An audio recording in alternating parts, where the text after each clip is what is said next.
I enjoy going to the flea markets. You know, summertime, outside, completely packed flea market, that's the best. I'll buy anything that really I find interesting. Tools is the focus, but I've bought artwork, I've bought maps, I've bought just some really quirky stuff. I bought statues. You never know what you're gonna come home with. Flea markets are cool around here because we have so much history. I think there is that Yankee mentality when it comes to the flea markets. You're gonna save money. You're not gonna spend top dollar. You're gonna get something you need. As if it's older, usually it's really well built. Everyone has their own niche that they're into. Mine's tools. Got this really nice appliance heater. 15 bucks. That's a steal. I'm always a sucker for a soft blow hammer.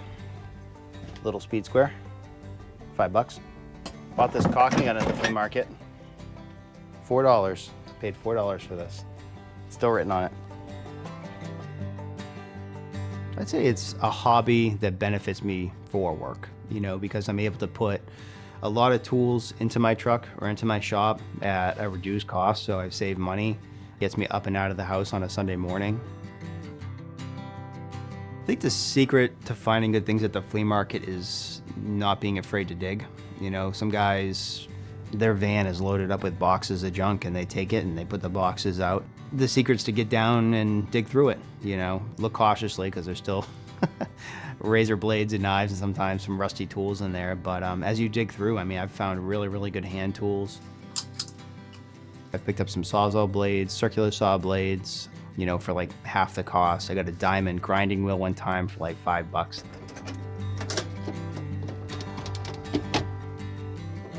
This is a nice one. A chisel depth gauge. That might be a possible sell that item, resale. This is like a feeler gauge set. So these all fan out. These are really good for setting up tools. I got a Walker Neo 125 magnet that is really cool. It's about this big, it's a little brick, and you can turn it on and off, and you can lift like plate steel with it. I got that for 5 bucks, and it's definitely worth a lot more than that. Stickers. This door must remain open during working hours. I held it up, I'm like, what do you want for this? And he's like, just take it.